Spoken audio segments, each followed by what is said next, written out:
The chapter is I Dive to My Death. Not what I'm reading. Chapter 13, I Plunge to My Death. It's, if you're following along, page 197. I knew one of you was.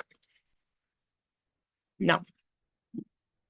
We spent 2 days on the Amtrak train, heading west through hills, over rivers, past amber waves of grain. We weren't attacked once, but I didn't relax. I felt that we were traveling along the display case, being watched from above and maybe from below, that something was waiting for the right opportunity. I tried to keep a low profile because my name was a picture. My name and picture were splattered over front pages of several East Coast newspapers.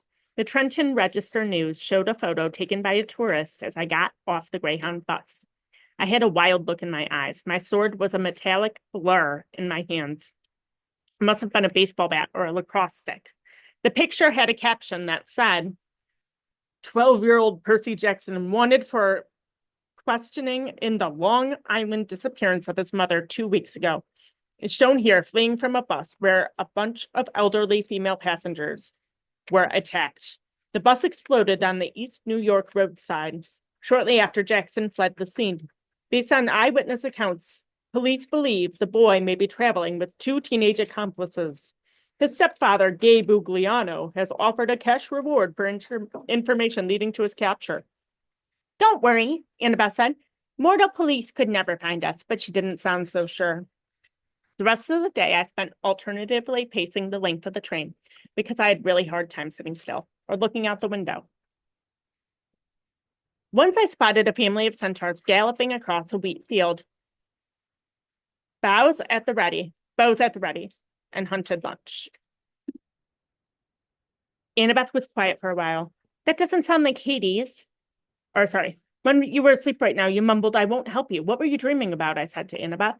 I was reluctant to say anything. It was the second time I dreamed of the evil voice from the pit. But it bothered me so much I finally told her. Annabeth was quiet for a long time. That doesn't sound like Hades. He always appears in a black throne, and he never laughs. He offered my mother in trade. Who else would do that? I guess if he meant help me rise from the underworld, if he wants the war with the Olympians, but why ask you to bring him the Master Bolt if he already has it? I shook my head, wishing I knew the answer. Thought about what Grover had told me, and the Furies on the bus seemed to have been looking for something. They said, where is it? Where? Maybe Grover sensed my emotions. He snorted in his sleep, muttered something about vegetables, and turned his head. Annabeth readjusted his cap. It covered his horns. Percy, you can't batter with Hades. You know that, right? He's deceitful, he's heartless, he's greedy. I don't care if the kindly ones aren't as aggressive this time. This time, I said, you mean you've run into them before? Her hand crept up to her necklace. Annabeth's fingers blazed a white bead painted with the image of a pine tree, one of her clay and of summer tokens. Let's just say I've got no love for the Lord of the Dead. You can't be tempted to make a deal for your mom. What would you do if it was your dad? That's easy, she said. I'd leave him to rot. You're not serious. Annabeth's gray eyes fixed on me. She wore the same expression she wore in the woods at camp. The moment she drew her sword against the hellhound. My dad's resented me since the day I was born, Percy, she said. He never wanted a baby. When he got me, he asked Athena to take me back and raise me in Olympus because he was too busy with his work. She wasn't happy about that. She told him heroes had to be raised by a mortal parent. But how? I mean, I guess you weren't born in a hospital, were you? I appeared on my father's doorstep in a golden cradle carried down from Olympus by Zephyr the West Wind. You'd think my dad would remember that as a miracle, right? Like maybe he'd take a digital photo or something. But he always talked about my arrival as if it was the most inconvenient thing that ever happened to him. When I was 5, he got married and totally forgot about Athena. He had a regular mortal wife and had 2 regular mortal kids and tried to pretend that I didn't exist. I stared out the train window. The lights of a sleeping town were drifting by. I wanted to make Annabeth feel better, but I didn't know how. My mom married a really awful guy, I told Annabeth. Grover said she did it to protect me, to hide me in the scent of a human family. Maybe that's what your dad was thinking. Annabeth kept worrying at her necklace. She was pinching the gold college ring that hung from her beads. It occurred to me that the ring must be her father's. I wondered why she wore it if she hated her dad so much. He doesn't care about me, she said. His wife, my stepmom, treated me like I was a freak. She wouldn't let me play with her children. My dad went along with her. Whenever something dangerous happened, something with monsters, they would both look at me resentfully, like, how dare you put our family at risk? Finally, I took the hint. I wasn't wanted, so I ran away from home. How old were you? Same age as when I started camp. I ran away when I was only 7. But you couldn't have gotten all the way to Camp Half-Blood by yourself. No, not alone. Athena watched over me, guided me toward help. I made a couple unexpected friends who took care of me for a short while anyway. I wanted to ask what happened, but Annabeth seemed lost in sad memories. So I listened to the sound of Grover snoring and gazed out the train window in the dark fields as Ohio raced by. Yep, they're traveling from New York. Now they're in Ohio. If you look at the map on the board. Toward the end of our second day on the train, June 13th, 8 days before the summer solstice, we passed through some golden hills and over the Mississippi River into St. Louis. Annabeth craned her neck to see the Gateway Arch. It's on the board, Gateway Arch, which looks like a huge shopping bag handle stuck in the city. I want to do that, she said. What? Build something like that. You ever see the Parthenon, Percy? Only in pictures. Someday I'm going to see it in person. I'm going to build the greatest monument to the gods ever. Something that'll last 1,000 years. I laughed. You're going to be an architect? I don't know why, but I found it funny. Just the idea of Annabeth trying to sit quietly and draw all day. Her cheeks flushed. Yes, an architect. Athena expects her children to create things, not just tear them down like a certain god of earthquakes I could mention. I watched as the churning brown water of the Mississippi below. Sorry, Annabeth said. That was kind of mean. Can't we just work together a little? I mean, didn't Athena and Poseidon ever cooperate? I guess the chariot, she said. My mom invented it, but Poseidon created horses out of the crests of waves, so they had to work together to make it complete. Then we can cooperate too, right, Annabeth? We rode into the city. Annabeth watched as the arch disappeared behind a hotel. I suppose, she said at last. We pulled into the Amtrak station downtown. The intercom told us we had a 3-hour layover before going to Denver. Grover stretched before he was even fully awake. He said, "Build!" Come on, goat boy. Annabeth said, sightseeing. Sightseeing? Let's go to the Gateway Arch, she said. This may be my only chance to ride to the top of it. Are you coming or not? Okay. Grover and I exchanged looks. I wanted to say no, but I figured that if Annabeth was going, we couldn't very well let her go alone. Grover shrugged. As long as there's a snack bar with our monsters. The arch was about a mile from the train station. Late in the day, the lines weren't that long. We treaded our way to the underground museum, looking at covered wagons and other junk from the 1800s. It wasn't all that thrilling, but Annabeth kept telling us interesting facts about how the arch was built, and Grover kept passing jelly beans, so I was okay. I kept looking around, though, at the other people in line. You smell anything? I murmured to Grover. He took his nose out of a jelly bean bag, long enough to sniff. Underground, he said distastefully. Underground air always smells like monsters. Probably doesn't mean anything at all. But something felt wrong to me. I had a feeling we shouldn't be here. Guys, I said, you know the god symbol of power? Annabeth had been in the middle of reading about the construction equipment used to build the arch, but she looked over. Yeah? Well, hey, Grover cleared his throat. We're in a public place. You mean our friend downstairs. You can't say his name. Well, right, I said. Our friend way downstairs. Doesn't he have a hat like Annabeth does? You mean the Helm of Darkness, Annabeth said. Yeah, his symbol of power. I saw it next to his seat during the Winter Solstice Council meeting. He was there? I asked. She nodded. It's the only time he's allowed to visit Olympus, the darkest day of the year. But his helm is a lot more powerful than my invisibility hat, if you have heard that. It's true. It allows him to actually become darkness, Grover confirmed. He can melt into a shadow or pass through walls. He can't be touched or seen or heard. And he can radiate fear so intense it can drive you insane or even stop your own heart. Why do you think all rational creatures fear the dark? But then, how do we know he's not here right now watching us? Annabeth and Grover exchanged looks. We don't, Grover said. Thanks, that makes me feel a lot better. Got any blue jelly beans left? I said.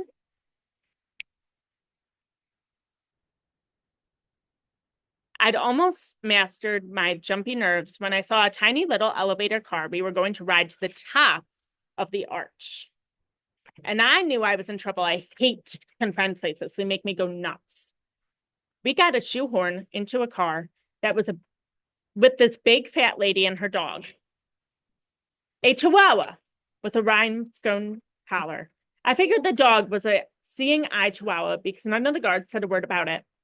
We started going up inside the arch. I'd never been in an elevator that went in a curve, and my stomach wasn't too happy about it.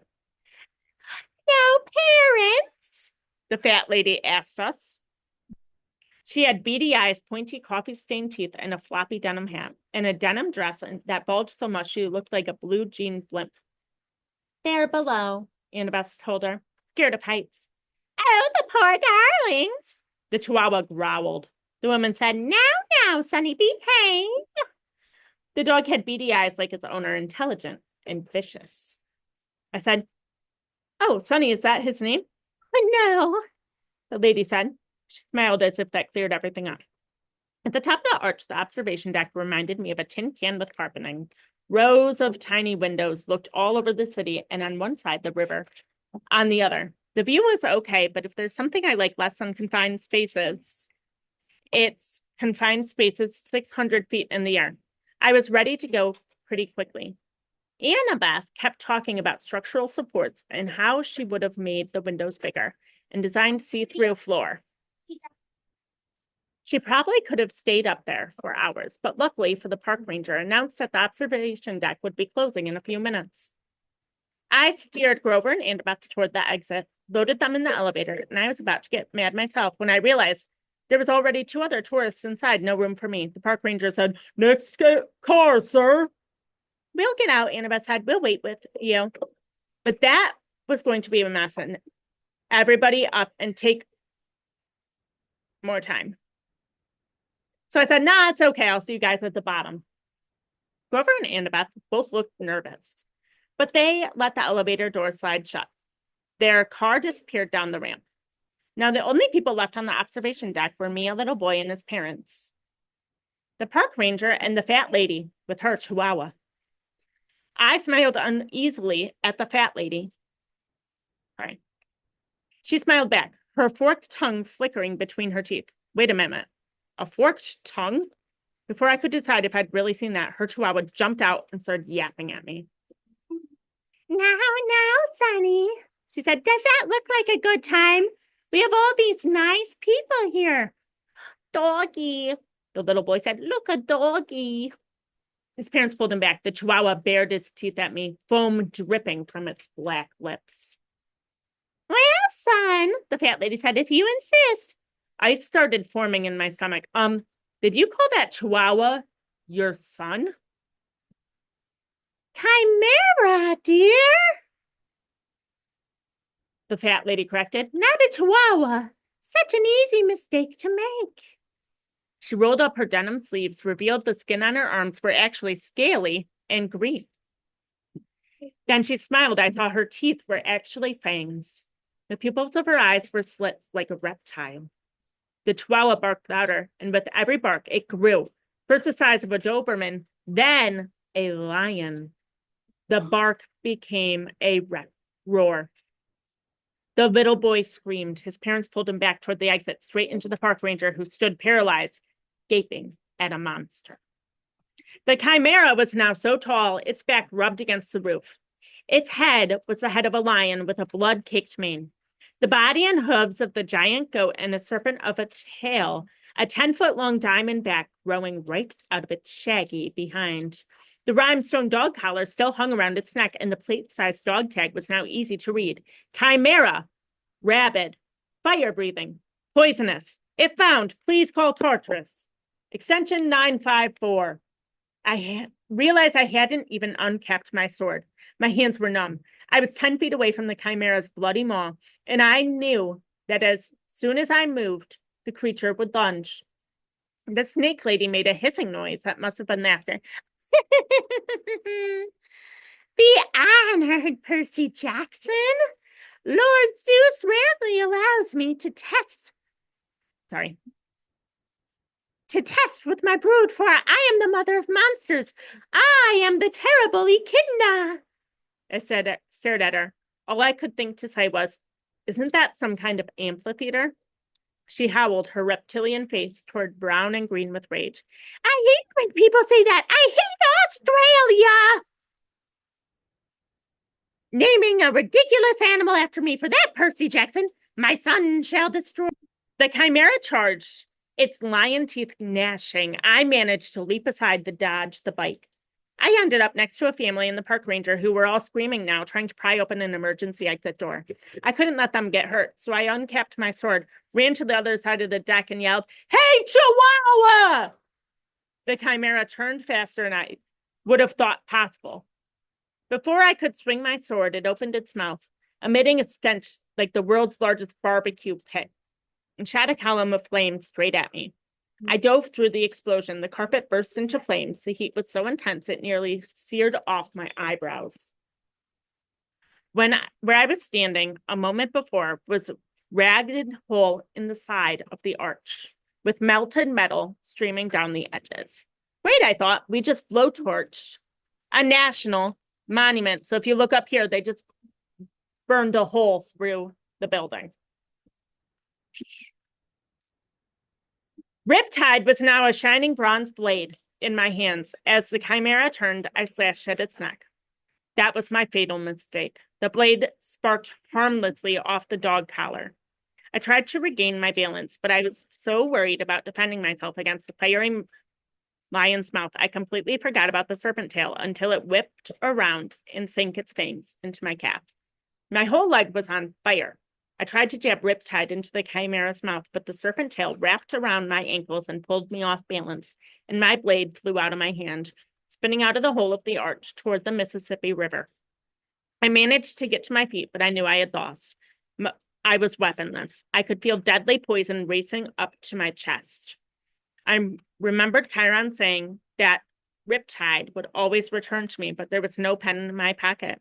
Maybe it fell too far away. Maybe it only returned when it was in pen form. I didn't know, and I wasn't going to live long enough to find out. I backed into the hole in the wall. The chimera advanced, growling, smoke curling from its lips. The snake lady Echidna crackled. They don't make heroes like they used to, huh, son? The monster growled. It seemed in no hurry to finish me off, now that I had been beaten. I glanced at the park ranger and the family. The little boy was hiding behind the father's legs. I had to protect these people. I couldn't just die. I tried to think, but my whole body was on fire. My head felt dizzy. I had a sword. I had no sword, sorry. I was facing a massive fire-breathing monster and its mother, and I was scared. There was no place else to go, so I stepped to the edge of the hole. Far, far below, I saw the river glitter. If I died, would the monsters all go away? Would they leave the humans alone? If you are the son of Poseidon, Echidna hissed, you would not fear water. Just jump, Percy Jackson. Show me the water will not harm you. Jump and just go get the sword. Prove your bloodline. Yeah, right, I thought. I read somewhere that jumping into water from a couple stories up was like jumping onto solid cement. From here, I would splatter on impact. The chimera's mouth glowed red, heating up for another blast. You have no faith, Echidna told me. You do not trust gods. I cannot blame you, little coward. Better die now. The gods are faithless. The poison is in your heart. She was right. I was literally dying. I could feel my breath slowing down. Nobody could save me, not even the gods. I backed up and looked down in the water. I remembered the warm glow of my father's smile when I was a baby. He must have seen me. He must have visited me when I was in my cradle. I remembered the swirling green trident that had appeared above my head the night of capture the flag when Poseidon had claimed me as his son. But this was not the sea. This was the Mississippi, dead center in the USA. There was no sea god here. Die, faithless one, Echidna rasped as the chimera sent a column of flame toward my face. Father, help me. I turned and I jumped, my clothes on fire, poison coursing through my veins, I plummeted toward the river.